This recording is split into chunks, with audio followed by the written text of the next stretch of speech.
Welcome back, everybody, to Game 2 of our jungle matchup. Once again, I'm Jack, joined by Dominate and Crumbs, experienced LCS junglers. They were both on Dignitas, which was the best team to be a jungler for if you're worried about your career growth, as we decided. But really, that Game 1 was really interesting because we saw Xmithie on Gragas, we saw Dardoch on Rek'Sai, we saw the first gank go to Xmithie, and then it felt like Dardoch was kind of out of options. What happened? I think the draft just made it so hard. They could have played the lanes a little bit better and give him some more opportunities, but realistically, finding windows in that game with the way that CLG played to kind of counter what he was trying to do was so difficult to look for that. So I think just completely scratching that draft and going for something else will be a better suit for them. Yeah, they just made it a much smaller game. Instead of having all these options where, oh, he could be anywhere on the map, they were grouping his floor, and it was like, oh, he's either here or refined to push down turrets, and that's not the situation you want to be in as Rek'Sai. Maybe he could have stayed a little bit longer on that level 4 push-in of the wave, but after that, it really feels difficult to do anything as the Rek'Sai. Yeah, well, one interesting thing that happened during Champion Select is we were asking, like, where should Dardoch's first gank be? And you were saying that it should be mid on Syndra, with the Rek'Sai and LeBlanc being comboed. That lane was shoved in, he ended up going top, none of that happened. And then you also mentioned about the draft here that they've decided to go red side. So mixing it up has to happen either during their first 2 picks, which last game were Ashe and Tahm Kench, or in a ban change. Do you think they should do either one of those? I think a change on the Ashe and Tahm Kench. I wasn't convinced by the idea of looking for the constant picks because it just immediately shows the game plan. Okay, the game plan is look for picks. CLG just says, all right, we won't get picked. And that's it. Your comp falls apart. And if CLG is smart, they can look for going for early Gragas and understanding how strong it is if Karmas gets out of the pool. But I think that TL just needs to make sure that Dardoch isn't a champion that can snowball, and if he doesn't have lanes that can snowball, that can scale. Yeah, and there's also the emotional aspect. Really quick before we get into the game, we have Lorlo talking about how Liquid is a team that is driven by emotional highs and lows of LCS competition. Yeah, our team goes from like the most happy, like sunshine rainbow team to like the most depressing. There's a void in the TL house team, so there's a lot of like, it's always like an emotional roller coaster with TL. There's always like the really bright days, there's always like the good weeks where we 2-0. There's always like the bad days where we go 0-2 and then people don't even want to talk to each other. So I think there's a part of that with every team, but I think in terms of our team in particular, we have it like way more extreme. Like there's really big ups and there's really big downs, and it's like hard to like sustain emotionally with that. But I've like worked through it, and I think most of our teammates has done that as well. But in terms of keeping that up, it's definitely a struggle sometimes. But I still like all my team members a lot. Dominate, I think you played 1 game with Lorlo on the LCS stage, but like before that, does that ring true for what Team Liquid was like for you? Yeah, Team Liquid was always a team with a lot of highs and lows. I think it just goes back to how Team Liquid is. It's not a group of players that, you know, made LCS together. A lot of people came from different backgrounds. A lot of people were picked pretty much because they were really strong in their positions. So building that synergy is something that has to come day in and day out, and it's not something that's inherently there, which obviously leads to a lot of personality clashes, and everything has to be worked through in a professional situation instead of stuff that's like talked amongst friends. And the game nowadays has evolved to a point where a lot of the team's success just rely on the matter how well can you keep your mental composure. Don't tilt, make sure you bond with your teammates and understand each other and can see each other eye to eye in the game. And if you don't have that, then you kind of struggle. And we saw that, I mean, TL looked like they weren't on the same page, all of them. Like the lanes weren't really communicating with the jungler, but CLG on the hand, they knew exactly what to do at all stages of the game, and that's pretty worrying. Yeah, that's momentum-based. We saw the early on deaths from Team Liquid. Everyone had died before Dardoch. Dardoch was farming his heart off. He's the leader of the team. How much does tilt factor in, and how does he prevent it from happening again? I don't think that game was too much of a tilt, because it's so easy to just chalk it off and be like, the draft, that's it. We couldn't do anything with the picks that we had. Very good. So we're in again. Red side was chosen from Team Liquid. We have dynamic side selection now in the playoffs, so that every new game comes in, TL will have choice in games 2 and 4. CLG will have choice in games 1, 3, and 5.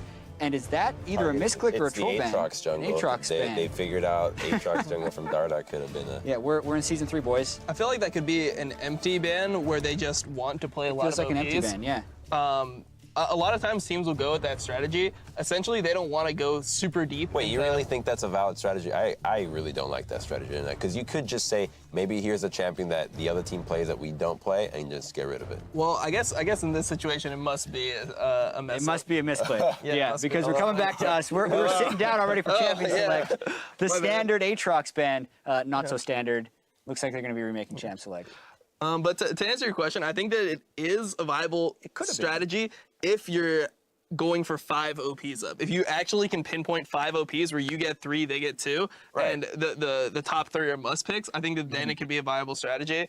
But obviously, in a game like this where you have so many things that you can go to yourself, I don't think that it's optimal. Yeah, I mean, I'd prefer just like, okay, maybe here's a pick that we will never play. Here's Sejuani ban. Might as well. Yeah, practically. It's like throwaway. it's practically a throwaway, but could have some tangible value down the road. Like a Lee Sin ban for Dardoch. It's like, oh, he was a great Lee Sin. Maybe he goes and picks it and dumpsters our team. Mean, if it works, that'd be the ultimate. Like, someone leaked our scrims. What is going on? Yeah, it'll be season 2 all over again. Not like this. We can't relive it. Yeah, it was supposed to be a Shen ban, so luckily we're very quickly back in. They banned the Shen. That makes we'll sense. see what changes they make coming into this next game. Shen is pretty close to Aatrox in the ban list, so.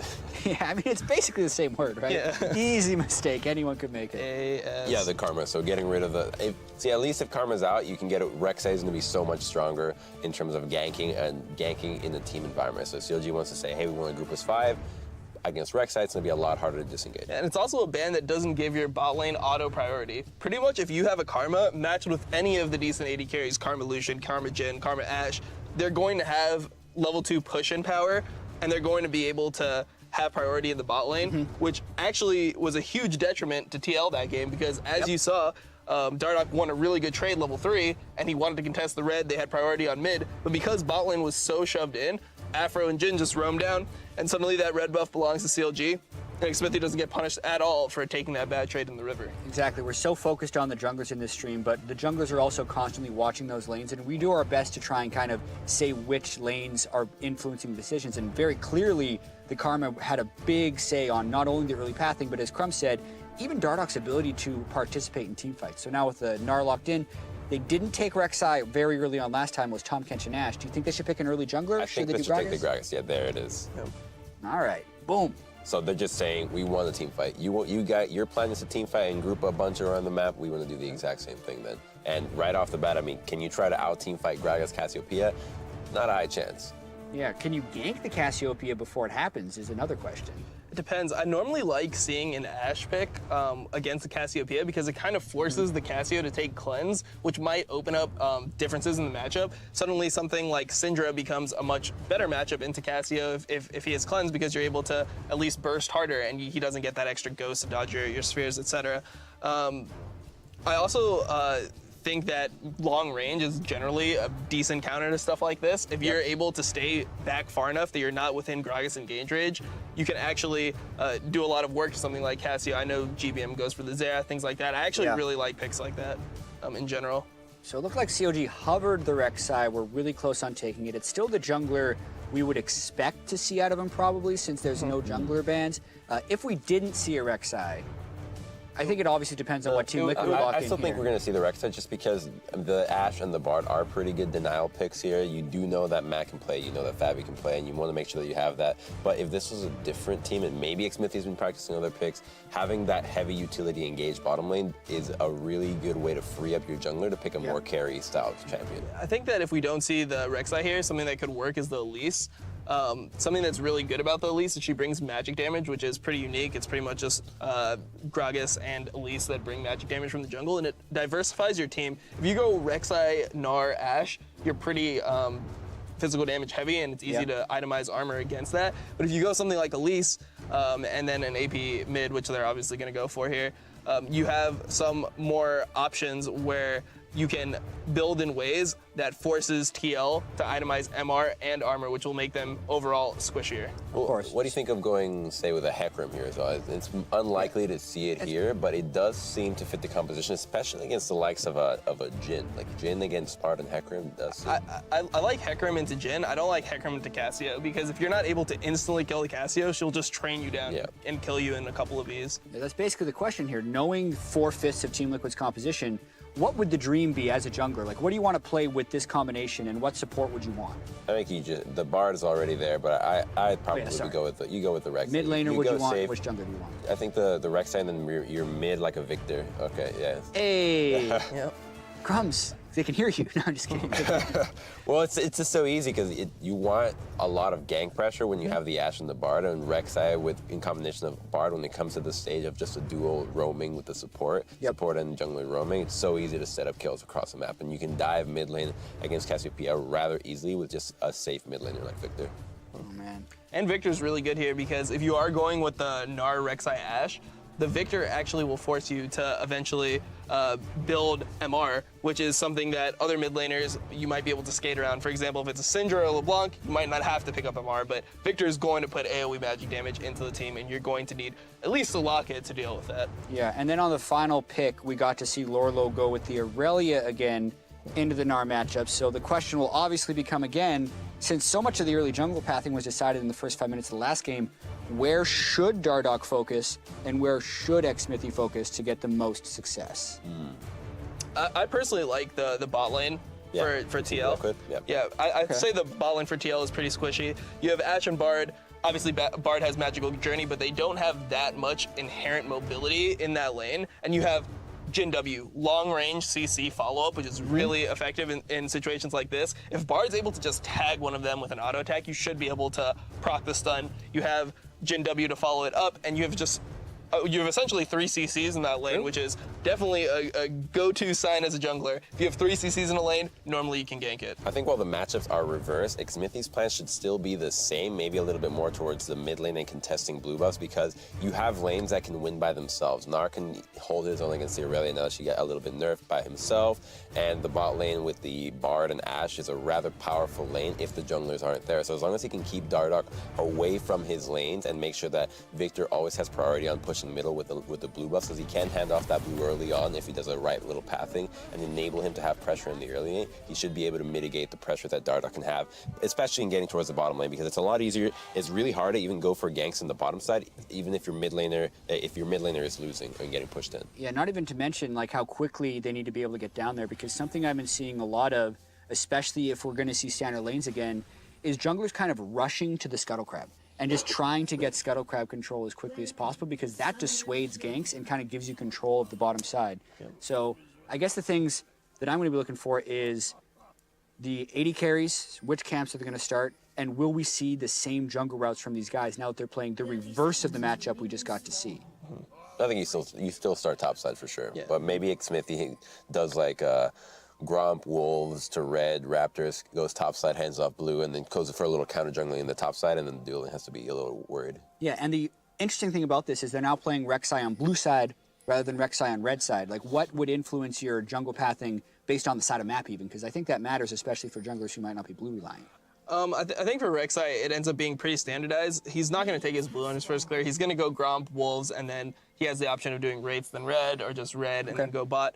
I don't think it will affect it too much, but for the Gragas, I think he has a lot more options. Something that Dardoch specifically really likes to do, which I expect him to do this game, is he'll start topside on his golems, and then he'll skip his red, because the whole notion will be like, oh, he started top, that means he must have his red buff. But he'll go golems, Wraiths, and then he'll go Wolves, and then his blue, and then he'll come back and get the red at a later time, so that he'll have his red at a more combat-oriented stage instead of immediately picking it up. So that's something I've seen from him before, and I kind of expect him to do it here as well. I'm glad you brought that up, because I think that a pathing that Xmithie could do here that would be really aggressive and maybe take advantage of whatever Dardoch's trying to do is, okay, so he's going for blue, but He's going right for red. He's doing the slow clear. He could do the buffless route, which is the fastest route to hit level 3. You do buffless, and then you go straight to the blue buff, and if you drop a little ward over, you know that Dardoch's most likely not going to smite the wolf camp. You easily get to see where he's going, and if you can deny that early blue buff from Gragas, you force him to have an early recall so he can't play like Xmithie did in the last game, and you also get to pretty much protect your bottom side. And mitigate any ganks in the early game because Gragas is a mana-reliant jungler. Yeah, I see a lot of Rek'Sais do the 3 small so camps. he is going for the buff. And then go straight to Scuttle Crab, exactly. So they get control of the bot side as much as possible. The only thing with that is their health can be a little bit low since they don't get the healing, but the early level 3, like Dom said, the fastest way to get level 3 is just you're less combat effective because you don't have your buffs. But that's actually a bonus for Rek'Sai. Rek'Sai versus another jungler buffless is actually ideal for him. I think Dardoch here is most likely going to do... this is great, going for his blue buff steal. Pretty much reads the route, suspects, okay, this is what they're going for, drops the ward, knows what's going on, and gets a nice little steal. Xmithie, if he doesn't suspect this, this is really great. Going to the other side. And the big question for this will be whether or not the rest of Team Liquid is willing to play passive, because Dardoch is very clearly, hey, I did this counter-jungling route, and Xmithie's still controlling as if he's trying to stop Dardoch from coming in bottom side, so this gives Dardoch a lot of freedom. I think we could see a gank in the top lane, and this time maybe it could actually work. Well, the ward from Xmithie right now, he just placed it over the blue buff, so he knows what's going on the bottom side, and he's going to be able to check out the wolf camp. Now he's figured it out. So they know, okay, Dardoch's in the top side, and Darshan immediately has to back off. He can't harass in that way, most likely dropping the ward. So just the pathing and communication with the pings is enough for the junglers to now know they were, trying to figure it out in the blind, and now they know. Yeah, and look at Darshan's movement. He has priority in his lane, so he immediately goes down to mess with Dardoch, prevent him from stealing this Gromp potentially, could be really, really effective. And the whole time, Xmithie is freely being able to counter jungle. And this is the great thing about jungling around lanes that have priority. Because if your bot lane's pushed in all the way, you can't see Matt and Fabi moving to Xmithie. But because Gnar was able to push in Aurelia all the way, Dardoch gets slowed down and punished. And in the time it took him to essentially just take Gromp, Xmithie got Wolves, which he counter-jungled, and he left one small one, blue, and his Gromp. And he handed off the blue buff to Hui, so the plan of the Rek'Sai giving that advantage to the mid lane is already set in motion, and that's just going to make sure that with that big wave, there's pretty much no gank opportunities for TL. They know what Dardoch's at, the HP that he left, and while it might not seem like such a big deal that he was fighting against Darshan early on, all of CLG knows he's way too low to go for a gank. It's going to get turned, so you can play as aggressive as you want, and you're safe. Yeah. So it's about even up to here, but this is where Xmithie's going to pull slightly ahead in CS, is Dardoch has no camps left on his side of the jungle, but Xmithie still has his golems, and he still has his wolves. So he'll have options to do one extra camp and then back on slightly higher gold value and have a little bit of an experience lead. Yeah, I just loved watching this level 1 because you also got to see the importance of team communication. Like when Xmithie was basically, as soon as he saw the wolves were up in Team Liquid's jungle, Darshan knew he would be in danger of a gank, and then he actually went to helping Xmithie out rather than just going to safety. And he started with dropping the ward first, just to clarify what's going on. You have the vision, because it's not, while the idea is there, you cannot make the assumption and go just off that. So the fact that the warding happens. Yeah, exactly. It's a good way to play around imperfect information. They know that Dardoch isn't in his bot side, which means he either did 3 camps and back, or he's in the top side jungle. So by Darshan going there, he eliminates one of those options, and then if they don't find Dardoch, then they know exactly where he is. And if they do find Dardoch, then they know exactly where he is either way. So it's a good way to kind of just understand exactly what he's doing. Ooh, that was such a great flash from Dardoch. That was a really nice flash going on that. That was right in the little hub. Yeah, that was actually super interesting because Dardoch had gone for the early challenging spot as well. Not that that necessarily mattered in the gank. And Xmithie was in the area in case it happened. I just don't think Darshan was ready for that damage. So like you said, the execution I think that's a great little adaptation because they saw exactly what happened the last game where they tried to go for some pressure in the top side. And the wave was in a similar position for Lolo, trying to push it into the wave, crash that wave. And now that they recognize, hey, instead of just recalling here, how about we take the opportunity to go for a gank ourselves? And it goes just that. And this is actually such a risky gank from Dardoch because if he doesn't get this, he'll be so far behind. He has no jungle up in his top side. That's the side of the jungle he just cleared. His bot side's the one that spawned. So he's all in on that gank. If that doesn't go right, he's going to be behind for a significant portion of the game. So I definitely think that going for plays like that is why Dardoch is this really aggressive jungler. He's willing to take risks like that aren't really expected by the opponents. I mean, obviously it worked, so we're going to say it's a smart play. Was that a smart play? Because the cost of failure would have been so high. Well, I think so because ultimately you are not just going for the gank, but you're also looking for the opportunity to counter gank as well because you suspect that Xmithie is in the top side. There were pings going out, and it happened the last game in the exact same situation. You want to make the adaptation, make sure he doesn't get punished for the exact same thing. Yeah, it's a really all-in read. This I looks think this easy. is a kill. Yeah, I think this that is a E kill, is going to be that true damage E. And this We're is going to the get to TP see that advantage. approach again as well to see exactly how Xmithie got in there so cleanly. That, And they get the TP out. yeah, that's off. This is so much CS that's going to be missing. If you look at the top wave here, Dardoch now has to cover that. It's going to give Dardoch a decent amount of CS, but Lorlo losing the advantage that he built up in this lane will even it out for the Gnar, and Gnar won't be at such a big risk of being solo killed Just anymore. kills the Aurelia. And it pretty much nullifies it cancels the idea of what the risky play that Dardoch had made in the top side, because you put that advantage onto Lorlo, and now, hey, the advantage is no longer there. I might as well would have spent that time farming at this point. Yep. Yeah, and we're going to get to see the bottom link again soon because it burned both summoners as well. So here we go. The approach, he basically just walks through river. The prep, Really far pushed up. yeah, I think that's a laning issue for Team Liquid. Pushed up without their jungler in their area. I mean, Fabi could have easily just Fabi needs flashed to- out of that. Yeah, What- he needs to Yeah. flash What the is knock up there. this? Mechanical misplay. I mean, that was he E'd in. You got no chance of Yeah.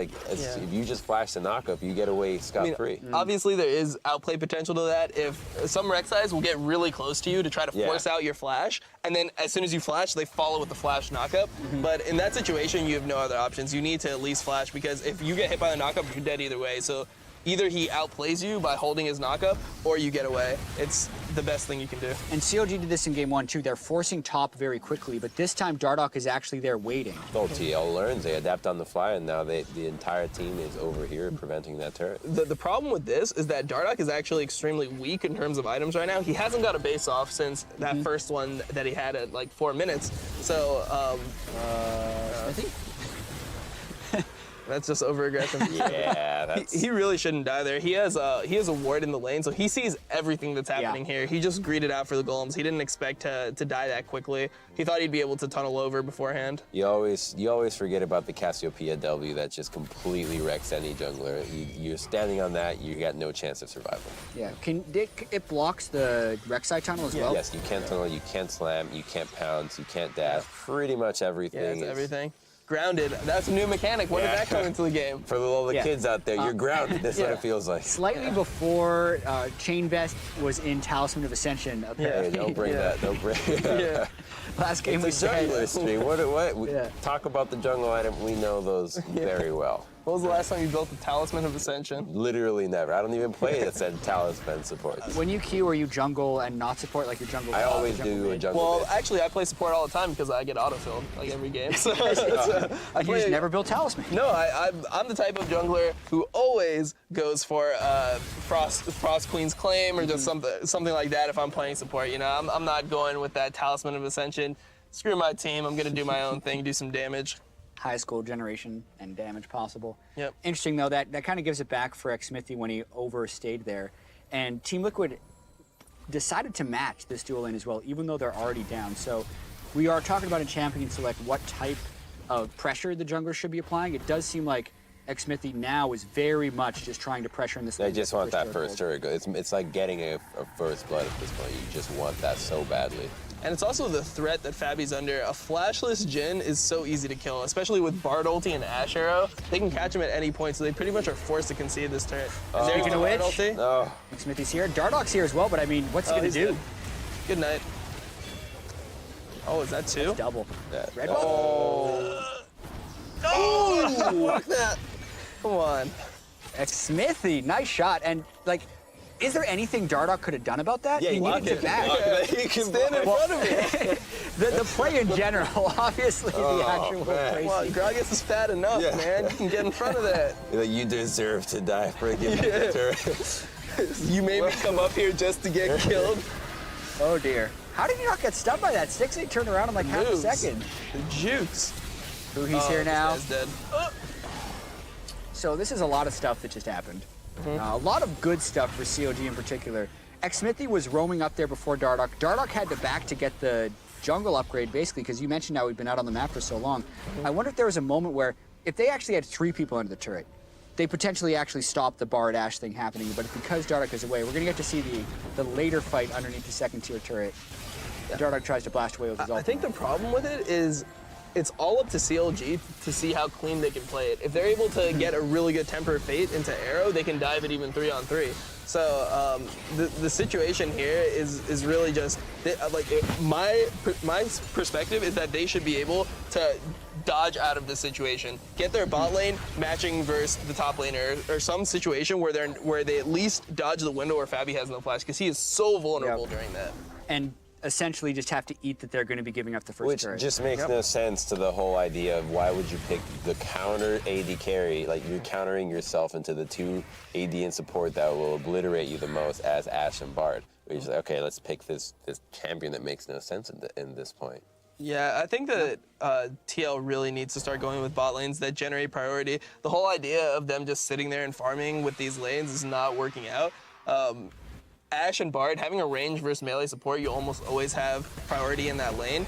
And TL is just pretty much on the back foot the entire time. They're trying to passively farm, and it's just not working. And this point in the game, when you're looking at what Dardoch should be doing, it's so difficult because when you're behind and CLG forces the matter and says, all right, the jungler is going to follow the dual lane nonstop, your response as a jungler is pretty much the exact same thing. You have to match and defend whatever objectives are pushing because you're in that negative position. You don't have any other windows to look for anything. So any advantage that Dardoch would want to generate are not there because he's forced to respond to what Xmithie and the rest of CLG is trying to do. Yeah, is that a question though? Like, is there a world in which Dardoch could have abandoned his dual lane and tried to create a priority? You lose the lane? tier 2 at that point. You lose the tier 2 too quickly. Yeah. And is that because there's such a mismatch in the dual lane that essentially Dardoch just got picked into a corner? Yeah, and you can't even gank him at this point because you can't proc that CC so quickly just as 2 peoples, and they can just easily get away with the Bard. I think it's really on the Oh, whole... okay. All right, there we go. The flash on point. Turning it around maybe. Dardoch goes in, dead. Xmithie's super dead. All 3 of them take the tunnel. That's good. That's really good for TL that's a being good able to pull that off. Yeah, so that was them pushing CLG out of their jungle. CLG's still going to have a little bit of priority on the middle, and they're still going to have the pressure. But yeah, like you said, that'll open up some time, and maybe you let Dardoch. Well, for every get something back. action, there's like an equal and opposite reaction, if you will. And the fact that Fabi had to blow his flash now gives CLG the opportunity. Okay, we lost something now, but we still have flash on the 6-save, flash on Xmithie, and by the time that Afro gets out on the map, he's gonna have flash too. Make a play on Fabi once again, force a tier 2 objective, and TL should be feeling on the back foot, even though they made this offensive play. And this is just miscoordination from CLG. They can't be going in this hard when they have TP coming in, and they also have Huhi that's not in a position to deal damage. Phoenix is essentially just in a better position to contribute to the fight than Huhi. So even though it looks like they're both there, Huhi's not able to actually do anything. And especially without the flash, he has to play in a way where he's safe. He's not going to get one shot. But in that same position, he's not able to do I think damage. they got carried away from the previous iterations of this exact play from CLG, in which Huhi was able to make it there before Phoenix, so they probably figured maybe Huhi is always going to be able to make it in priority. Yeah. They don't really pay that much attention as it has been going their way before, and it gets punished right away from TL. And as a jungle stream, we're going to have to talk about how Xmithie didn't go for Tiamat. He's gone for a quick Cinderhulk as well as a Sightstone. It's just not the style of player. You know, we were talking about maybe he can do the 3 buff into the blue buff invade right away, but that's something like a jungler like maybe Rush would be doing. That kind of really aggressive play, 3 buffless into invade, or going for the Tiamat. And, you know, we know him as a supportive guy for CLG. He can carry on the champions that can carry, but on the champions that are known for being tanky supports, he's going to do that job. Going to be a tanky support. Also, the Tiamat is more based for farming your jungle and clear speed, but what Xmithie did is he rushed the Chilling Smite, which is something that enables your ganks. It gives you an extra tool to be able to get in there. And Xmithie is more focused on ganking and being a presence on the map rather than just farming his jungle. Just right away with that then Ruby. And Ruby's it speaking early. of presence on the map, I actually don't mind that upgrade. If you're going the Sightstone, you actually gain a ridiculous amount of health from upgrading the normal Sightstone into a Ruby Sightstone. I like it a lot too, because now that the game is going to be going for the upgraded sweeping lanes, I think we should. Okay, you got hit with that.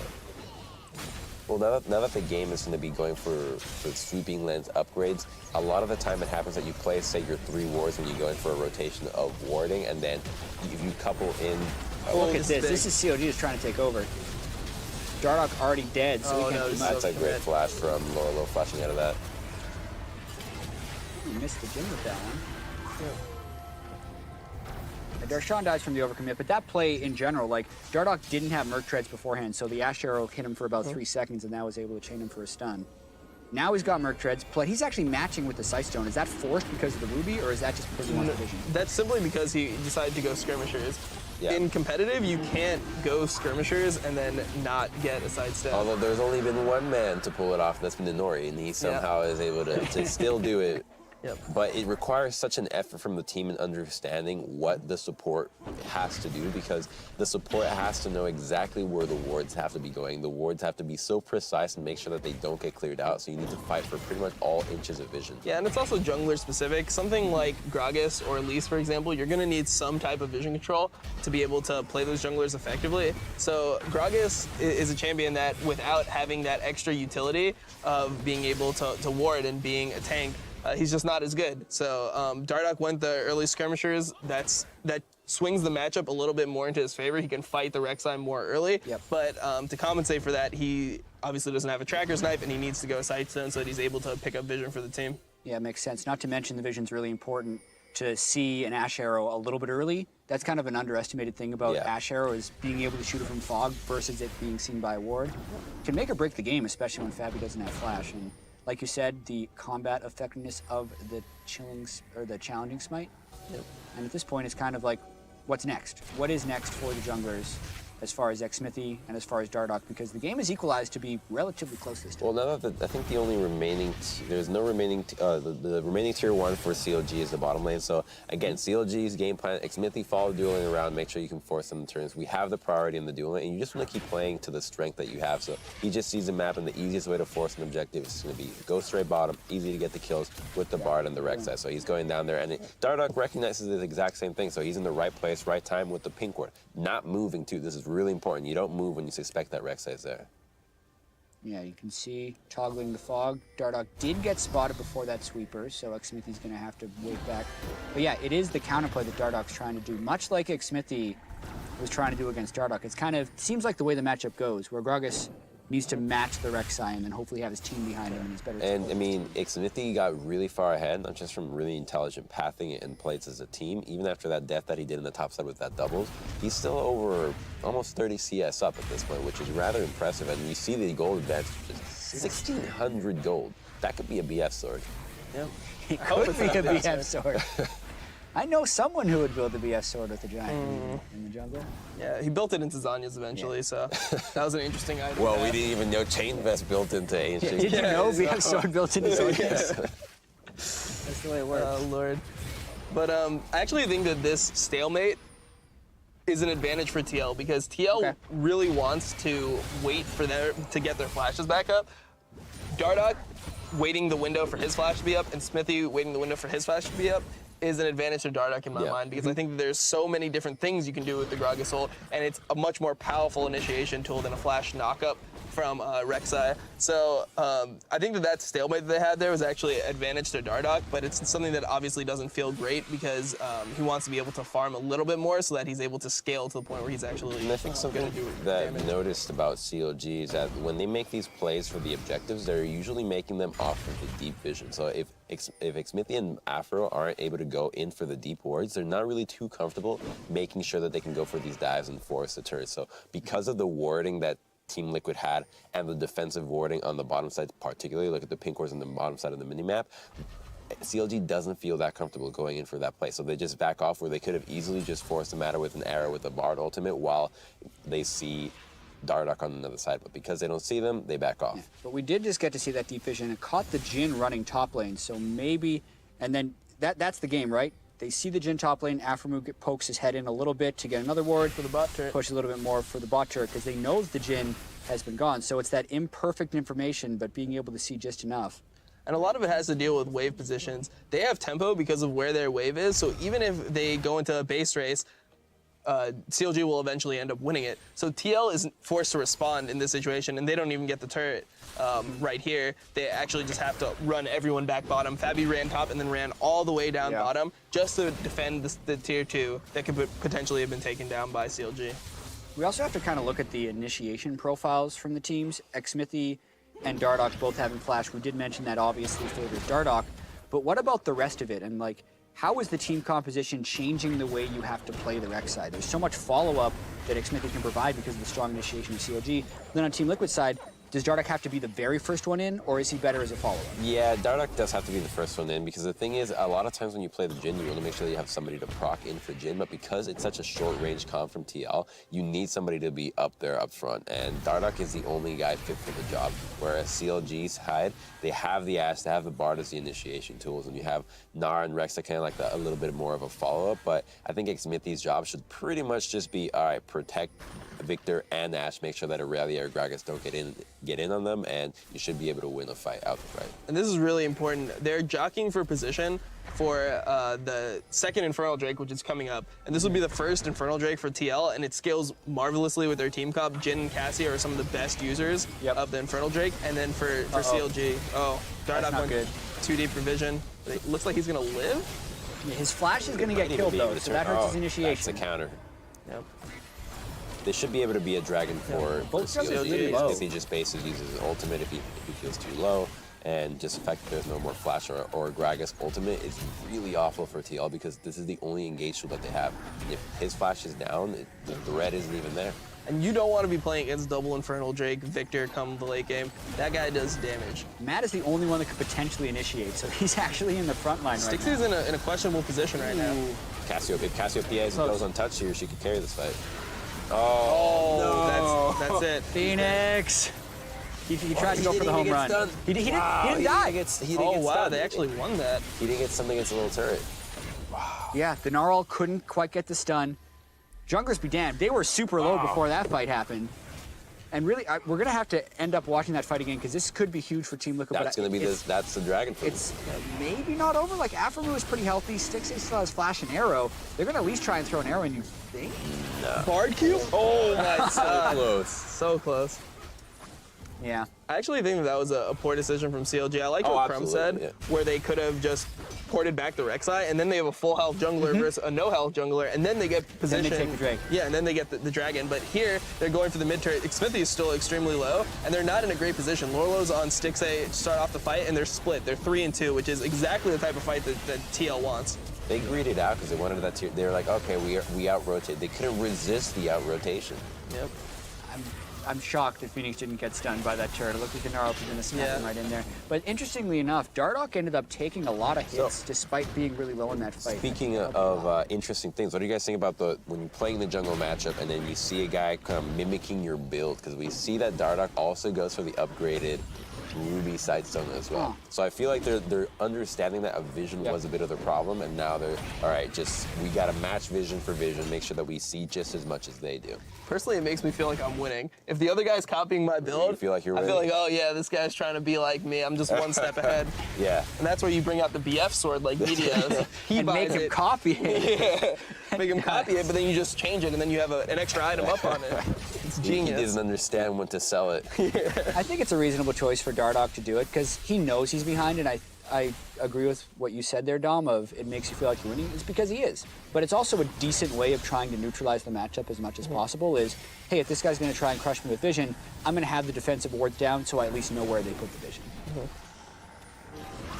That Infernal Drake was just huge for them. And now it is heavily kind of about just CLG not getting initiated on. I agree with your point there of Xmithie kind of needing to be there to peel because Aurelia jumping on Stixie very early on in that fight hurt a lot, and he needs to be able to use his ultimate to heal back up because they could have actually won that fight pretty easily if Xmithie would have been full health. I think a lot of it is also positioning. Like, they can't fight split against TL. TL wants to mix up the fight, get a Gragas cast, and just have pretty much a fiesta. Whereas CLG wants a very structured fight where they have their back line in a certain position, their front line in front, and they just fight head on. They don't want these fights where Lorlo gets a flank off and is jumping on the Ashe, and then they're fighting a 3v2 on the other side. It's just not ideal for CLG's comp. They have a very standard front line and front and back line, fight front to back type team comp. So I think that in those team fights, if they're able to set that up in something like a late game dragon fight or a Baron stalemate, that should go towards TL because there's no way that in a situation where Aurelia has to be a front line versus Gnar that she'll be able to outperform them. So I just personally want to see more structured fighting from CLG and not as hectic So, team fights. you know, in the last game, we were talking about the atomization from the junglers. Particularly, we really like the Randuins. And this time around, Xmithie went for the Dead Man's Play. Now, you know, it's easy to understand the advantages of the Dead Man's Play on Rek'Sai. You get that knock-up, you get the movement speed for the better knock-up, and you get that slow when they drop. So it's rather impactful in that sense. But I think that when it comes down for understanding your job as a peeler, I would have liked to see a Randuins here again, because, again, the guys that you have to peel is that Aurelia from your carries. And to top things off, it mitigates so much of Jin's DPS when you have that Randuins. Yeah, I think that when I saw his build originally, there was something that I wanted to see him go for. He was sitting on around 2,200 gold, and he ended up picking up like a chain vest and a giant's belt. And my favorite thing to do when I have a lot of health in situations like that is get a cowl and a warden's mail, which is like kind of the best of both worlds. And you get magic resist versus Phoenix, and you also get armor, which you can build into Randuins. The Dead Man's here just feels like it's too mid-game focused, and I don't see this game ending in the next 5 minutes. We're already moving into late game, and at this point, Lorlo is actually a little bit of a beast. He's got, okay. It's something we haven't talked about, but it will influence the junglers a little bit, is the CS difference in these lanes. Nice shot by Dardoch. Darshan's dead too. Yeah, so that was Dardoch making the roam down early. So this is really risky, because if TL takes advantage of this, they could use a teleport to actually flank here with that wound. Dardoch still has flash. So if you're thinking of like a giant angle, he might try to make it over. Well, no, he stopped. I guess I can just get the tier 2 in the bot side. So this does ultimately benefit TL, because they were able to get 2 kills in. They are going to be able to turn in more than just 1 turret here if they play their cards right. Yeah, something that happened with Stixay and Aframu getting all the attention from Xmithie is Lordo was able to pull ahead of Darshan, and that's actually becoming a pretty legit. Oh, that's such a nice bar. Xmithie might be the next up. And they're able to, they take the tier 2 in the bot side, so it's all just a little big plan, and they could. Now they can pressure Baron. I mean, you could force this Baron pretty easily here. I don't like actually trying to finish the Baron, but if you start the Baron here and you force CLG to come in, Stixay is dead for another 25 seconds. You can definitely bait out another fight, which the lack of mana from Lorlo and Fabi, I think it's too little to actually go for that, because you just do the brawl mode. Yeah, you'd have to back Lorlo after he's done with T2, but he went for the gank mid instead, which I guess is reasonable. Well, I think that they got a lot out of that, because if you trace back where the play began, it all started with that gank in the bot side, which they turned into a tier 1, a tier 2 in the bot side, a pick onto the Ashe. That's a lot for you to just say, all right, it's on a recall. We actually already had a massive advantage. We don't need to push for more. That was just such a nice outplay. Yeah, Blade of the Moon King, Trinity Force, and basically an 80 CS advantage and 2-level lead before this happens. Dardoch comes in at the very end, hits him during the journey, and the counterplay from CLG, they didn't have very many options since they were losing the 2v1 so heavily. Essentially, that was a problem that existed before the fight actually happened with how far ahead Lorlo was. And that also seems like a very ill-advised play from CLG, just based on the fact that they don't have the damage to kill Aurelia. There's no way that the Bard and Gnar are able to solo out. They have 1 damage item between the 2 of them. Aurelia's just not dying to that. So I think that they just got greedy. If they go for that play, they need at least Xmithie too. I mean, even then, I think he could be got Xmithie now. Oh, geez, they don't have Aurelia here. That's a good cast. She has TP, and she's TPing behind, though. He canceled the TP. Oh, that's really bad. Oh, that's a bad. That's real bad. Making ours up? No flash. Good disengage from the Bramalt. Why did Dardoch go in? Yeah, that was not a wise choice. Xmithie had done the right thing early. And this could be enough for them to just establish the control around Baron, and on their next ultimates, they can easily force this play now. Yeah, plus they burned a bunch of flashes there. That's actually really huge. And there's that massive wave bottom. So this is really good for CLG. If they can control the vision denial, they should be able to stop that wave from getting absorbed by TL. So they should use this time to clear middle and deny the vision around Baron, force TL to move to that side, because they don't have TP, because they also have TP advantage. Whoa, this TP is coming in huge, and they only saw the Cassiopeia early, but the Ash Arrow, can he get? Oh, it got Fabi, and Fabi has no summoners. Can Bar get in range? Gnar's behind. I think he can get. He's super dead. That's a nice little hop. Lorlo's next up. Lorlo's 100% dead too. He's full damage. They still don't even have Gragas, though. That's the thing. Dardoch has been dead this whole time. Phoenix is huge. Phoenix do damage. Oh, Stixay's pumping it in. Oh my. That is So about that game, it's turning around a little bit in this one. That was just a bunch of errors by Team Liquid. Oh, he failed his body slam. He's dead. That's Baron. I mean, that's mid inhib. Okay. Yeah, that's mid and hit. That might be hit. game. No, 15 on Fabi. 15 on Fabi. They have Bartle. Yeah, they have Bartle in there. That could I think they're gonna go for think Nexus about it. turrets. This would be crazy. Actually, It's 10. No, it's 10 no. Braum. Well, what It's they 10 should Braum. do is they should just mid and Hibben Baron. It's just the safest play. In Yeah. solo queue though, end that game, dude. Just Solo go queue, for it. go for it. Yeah, go for it. This is the scrim. You're like, let's practice it. Yeah. Let's give it a shot. Yeah, what happens if we go for Nexus turrets? Like, Literally tried that a million times. Not a single situation in pro play where you're in that same spot. So all those times of practice ending never worked. Yeah, thinking about this Hibben again. Baron is just too good here. Yeah, Fabi could steal it. That could have been it. They actually looked lost like the it was Baron to They should have DL. blocked that better. Yeah. Well, Afro blocked it. Just Yeah, but like you need two people. He's not fat enough for that. Okay, we're gonna get to see the real nitty-gritty of this fight, though. They saw Phoenix clearing, and he's the guy with all the kills, so they decided to go straight Could he for him. Honestly, I he think- could have just popped Yomus so much sooner. Yeah. As soon as Phoenix pops Ghost, you pop your Yomus and you're out of there. I mean, I think that if Phoenix is that far ahead of you and he's able to dodge it, you need to be able to dodge Yeah. it too. Yeah, at this point, Xmithie is doing a bit of peeling, but mainly he's just being a tank up against Phoenix. This He's is going so over-aggressive. hard for these baits from the Afro Yeah. tunnel. I think that Phoenix can flash in, but he needs to prioritize his targets differently. He needs to flash in on the Ashe that's facing him and try to burst down the damage dealer. Even if he kills Xmithie there, he's still dying in that trade, and CLG still is able to at least get the inhib. So in my mind, flashing there is fine from Phoenix, but his target selection was poor. He needed to go on the Ashe because the Ashe is the one that's actually the threat. Yeah, so that's a lot to just take in. Team Liquid had been winning for most of this game. Dardoch has his flashback up. He's got to be thinking about going for a play, especially with Phoenix being so strong. Yeah, but unfortunately, their carries don't have any way to defend themselves against Arrow and Bartle now. So CLG is such in the driver's seat with flashes and summoners and pretty much everybody right now.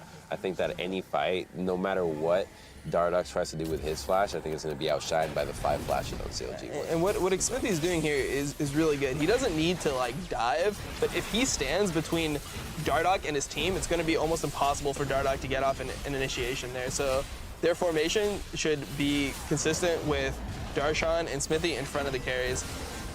One thing that I really like to do in a moment like this, where you know what TL is trying to do, is that you as a team on CLG, you talk about, all right, let's do like almost man-to-man coverage. All right, Xmithie, who is your job? Okay, my job is to just block Dardoch. And then Darshan, what's your job? Okay, I'm going to CC these guys when they come in. I'm not looking for anything in the back. And everybody just stay behind me. And if they have that communication, when they go into the siege, that is when the play looks a lot crisper in the defense. Yeah, I think that's something that you can do to maximize these situations that actually Void really loved doing. They're going for him. Was going for mid-wave control too with your Baron. Very true. They get Fabi again. They were blocking Dardoch that whole time. They don't have arrow, but now Meganar's in the process. I don't Meganar's think up. that they can do this. Mid lane's already pushed in. CLG just has to wait it out. Super good siege so far by CLG. And like you said, a lot of that was from Xmithie. Body blocking Dardoch. Dardoch missed his body slam when he went in as well. That was He doesn't have ult, so his flash is pretty much useless at this point. Yep.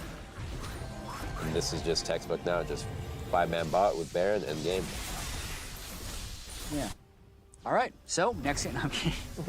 Xmithie goes back to base. Guardian Angel completed. That giant spell probably turns into a Randwinds. Yeah. At this point, maybe enough magic resist from the GA and the Mercury treads. We're looking at Dardoch's build. He did go for the heavy CDR on the tank build with the Frozen Heart.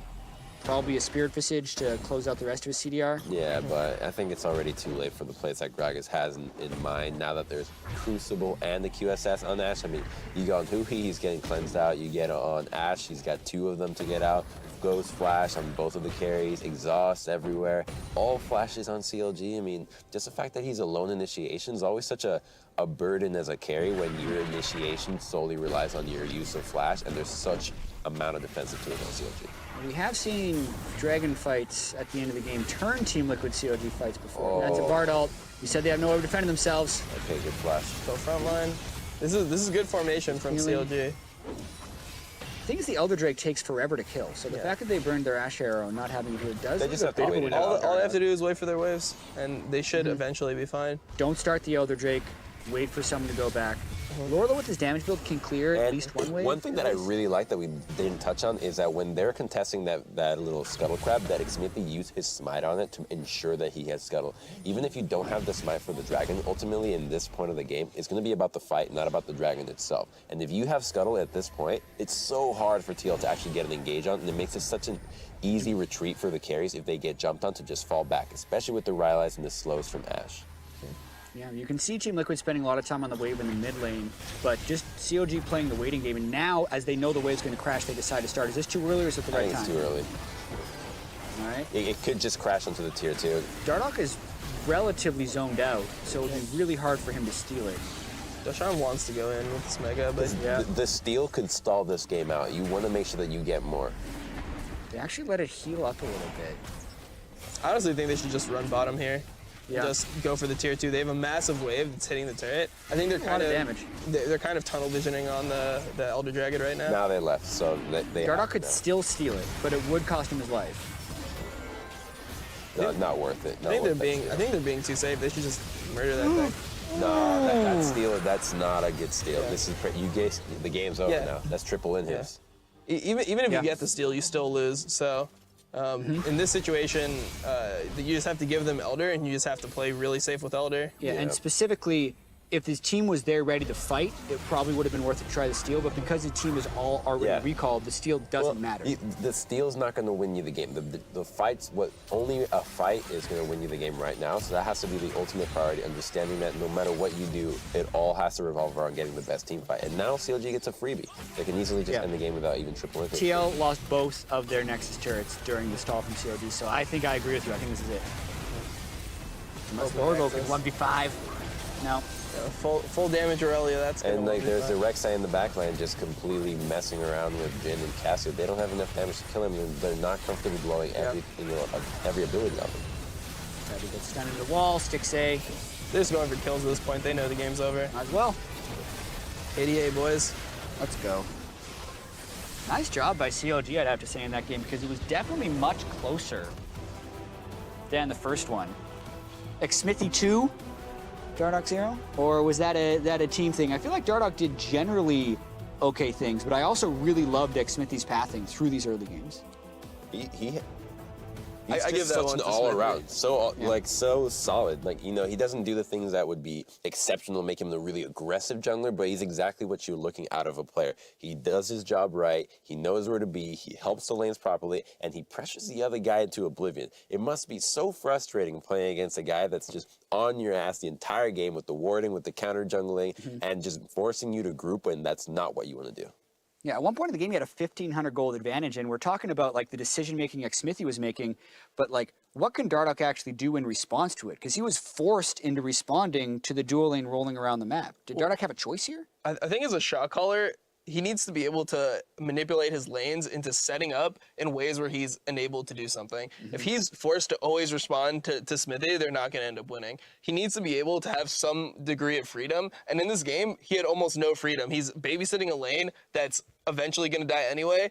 Even though he's there, they still just die in front of him. And that's a situation where he doesn't have any options. So being able to tell his lanes where to go, what lanes he wants to gank, and how he wants them to position, and how he wants them to play around where he's going to be is the way that he can actually have an effect on these games. And I love that point that you brought up. It's about setting up the lanes, and it's also about understanding what CLG is trying to do. When you look at the map and you think about what is the next objective that CLG is trying to do, if I was CLG, where would I be pressuring? Then once you figure that out, you can position yourself in a better position to be on the lanes and the turrets on time. Make sure that your laners, hey, you can't recall right now. You got to stay. The wave's crashing in. I need you to be here so I can do something else. I need you to wave clear so I can get an advantage on this other side of the map and force something else while we get an advantage. Because if you ultimately are stuck playing reactively, you are going to be behind the tempo and you are going to lose the game. Yeah, and that's what we see happen. 2 wins for CLG. We focused here on the jungle. The analyst desk is currently ongoing. They're going to talk about the rest of the game. Send it to them.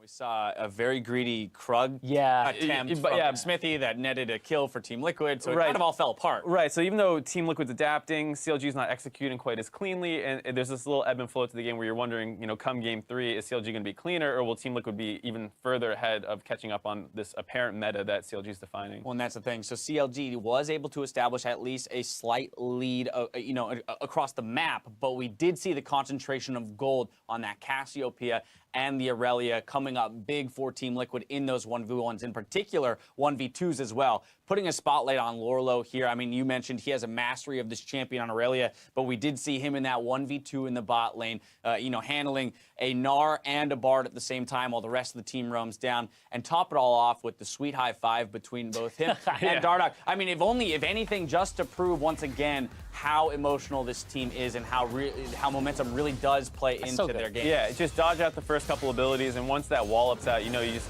hop onto Afromu. Dardoch has to burn the ult basically defensively because there's no wall to pin him against. Yep. And then from there, the rest of Team Liquid is collapsing now that he's stalled out for so long, and they get this really nice double kill. A little chaos there from Dardoch, just throwing that barrel.